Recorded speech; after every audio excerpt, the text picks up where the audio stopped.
Ja, hvad får du så egentlig her i misbrugsbehandling.com? I vores behandling, der får du alt, hvad du behøver. Du får ganske enkelt en værktøjskasse, hvor at du kan bruge de værktøjer fremover, når der opstår nogle udfordringer, følelser, tanker, situationer, hvor du plejer ligesom at relatere løsningen til at misbruge. Så værktøjskassen, det er den, du stille og roligt, men også effektivt og målrettet fylder op under forløbet.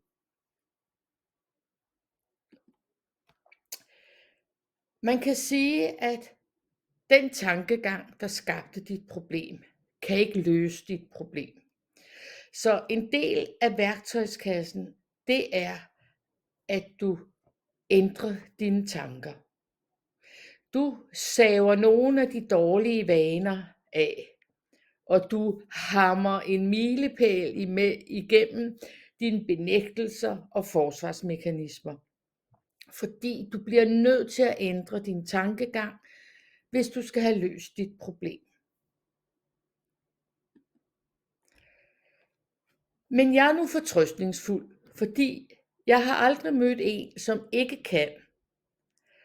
Og jeg har heller aldrig mødt en, som ikke skal, hvis det er, man ønsker at blive fri af sit misbrug. Og jeg er helt sikker på, at du gør det, fordi du er motiveret. Du har taget en beslutning om at gøre det. Jeg tror ikke så meget på motivation, men jeg tror på, at når vi tager en beslutning om at ændre vores liv, at blive fri af misbrug, eller blive fri af det, der ikke fungerer for os, så tror jeg på, at vi kan, og vi skal, og vi gør det. Tankerne, det er lidt som skruerne og møtrikkerne i sindet. De er af og til måske lidt rustne, og måske er de sat rigtig godt fast igennem mange års brug. Men tankerne, det er der det hele starter. Det er de skruer, du skal have skiftet ud. Fordi tankerne danner dine følelser. Tankerne får dig til at tage de beslutninger, som du har taget. Og tankerne skal ændres, så du fremover tager nogle andre beslutninger, når du har udfordringer, eller følelser, eller situationer, som du har svært ved at takle. Så skruerne, de skal pudses og galvaniseres og friskes op. Det er formentlig lige på nuværende tidspunkt endt i noget rod. Man kender godt sådan en værktøjskasse der, hvor at det hele bare ligger i et sammensurium og roder, og man kan aldrig finde den skruetrækker eller det redskab, man skal bruge. Det er endt i noget rod. Det er den første tanke, det er den første beslutning, du skal tage lige nu. Det er, at ja, det er endt i noget rod.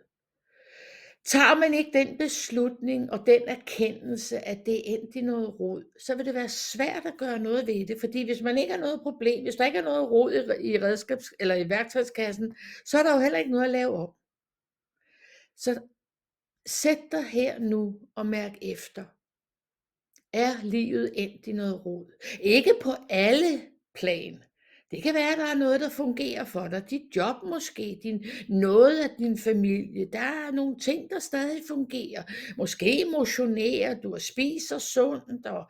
Jamen, der er mange ting, der kan fungere, men sådan grundlæggende dit fundament, er det endt i noget rod.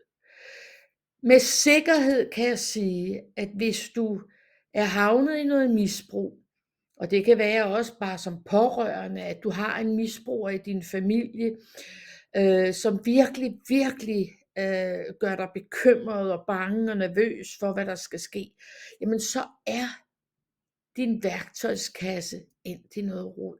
Så er der rod i det. Og det er det, vi her i programmet tilbyder at rette op på. Vi tilbyder dig ganske enkelt en ny værktøjskasse, så du kan få ordnet dit rod. Vi skal jo have styr på tingene.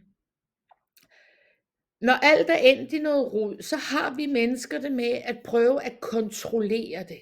Men det er lidt som at kæmpe imod vindmøller. Vi prøver at kontrollere kaos. Vi prøver at kontrollere, at vi kun drikker lidt. Vi prøver at kontrollere vores misbrugere, måske får betalt sine regninger osv. osv. Vi prøver at kontrollere kaos, vanvid og situationerne. Det som programmet her lærer dig, det er at have styr på tingene. Det vil sige, at der er orden i tingene. At fundamentet grundlæggende er i orden, og du har styr på dine ting. Der bliver ryddet op, og du har styr på det. Fordi så er du nemlig parat til at tage hånd om situationer, der opstår, måske sådan lidt uden for beregning, hvis du grundlæggende har styr på dine ting. Frem for at kontrollere kaos, så anbefaler vi at have styr på tingene. De gamle redskaber, dem kender du alt for godt. De er blevet lidt rustne, og de er brugt mange gange og meget forkert. Så dem behøver vi egentlig ikke at gå så meget op i lige nu, fordi du kender godt dine gamle redskaber. Du ved godt, hvornår du drak, tog stoffer, var bekymret over din misbruger.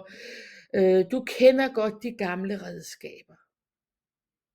Så dem lader vi lige ligge indtil videre. Det vil sige, vi sætter dem lige lidt på hold, fordi nu skal vi i gang med at lære nogle nye redskaber at kende.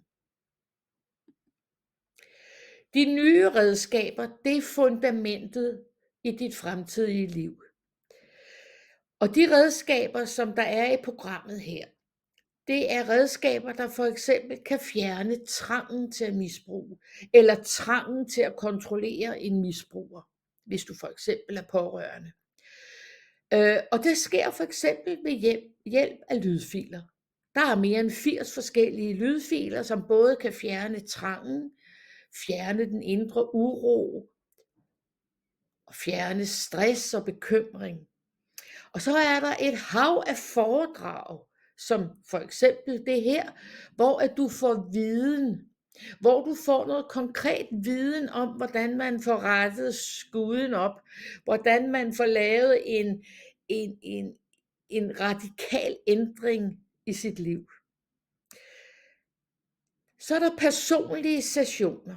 Det er personlige online sessioner med en rådgiver. Og der får du indsigt. Der får du indsigt i dit private indre liv. Der får du indsigt i dine vaner, i dine tanker, i dine følelser, i din adfærd. Og du får indsigt i, hvad der skal ske, for at du kan forbedre dig, blive en bedre version af dig selv. Når det handler om misbrug, både som pårørende, og hvis du selv er misbruger. Et af redskaberne, det er også RTB-terapien. En fantastisk, unik metode til at retrain the brain. Du vil opleve, at du møder op til en session, online session med en rådgiver. Måske er du deprimeret, trist eller ked af det, eller har trang.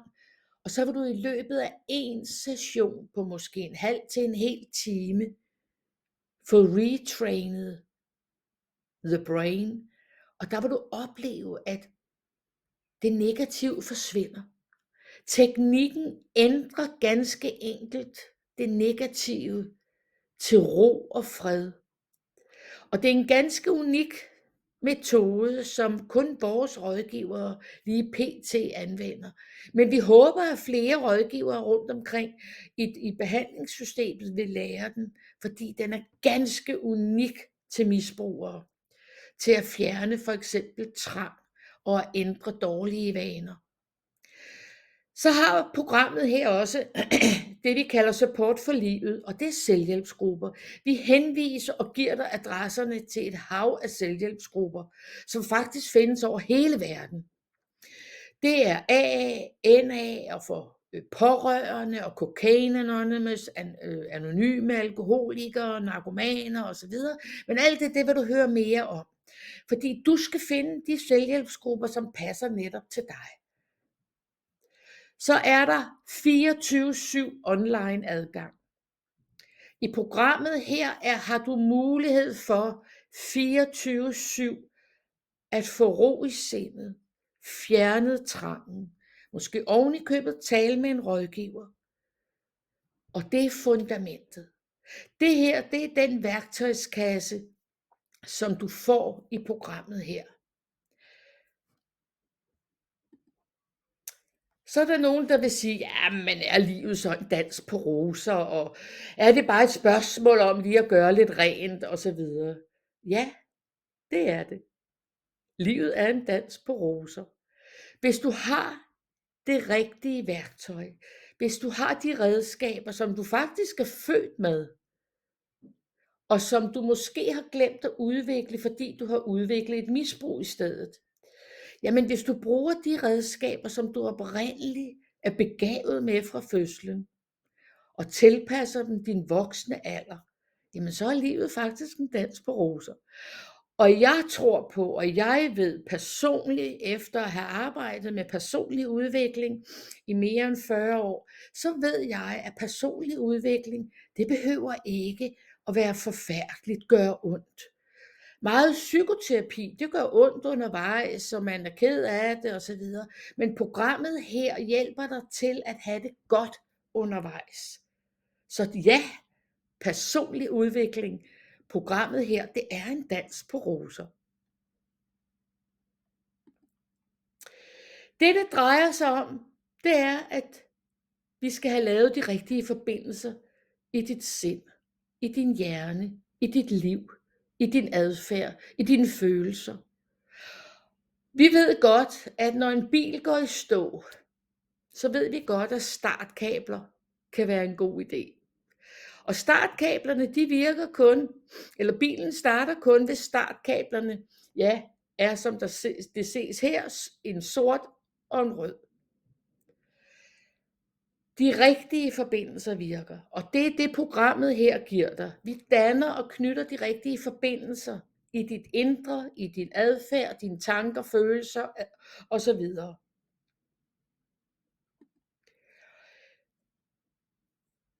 Du skal lære den rigtige version af dig at kende. Den sande, oprigtige, autentiske, kærlige dig. Den rigtige version af dig, som har ambitioner, som har gode intentioner om at være et godt menneske. Og så skal vi have den connected med misbrugsversionen af dig. Eller hvis du er pårørende, så skal vi have den rigtig kærlige dig connected med den dig, som i alt for lang tid har haft alt for meget fokus på en anden persons misbrug. Hvis vi ikke connecter det og sætter det i perspektiv til hinanden, så går der kludder, og bilen starter ikke. Vi skal ikke negligere alt det negative. Nej, vi skal sætte det i det rette perspektiv. Og det er det programmet her tilbyder. Din værktøjskasse skal fremover beskytte dig. Din værktøjskasse skal fremover give dig alt, hvad du har brug for at kunne leve uden misbrug.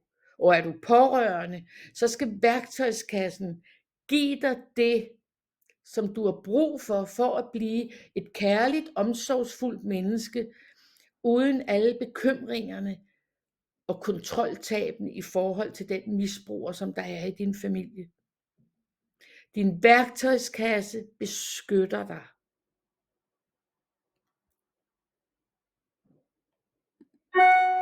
Og hvad er det så? Hvad var det fundamentet var? Det er lydfiler, foredrag, personlige sessioner, den ganske unikke metode, teknik, Retrain the Brain, og så er der support for livet, selvhjælpsgrupperne, og så er der 24/7 online adgang. Det er fundamentet, som programmet her giver dig.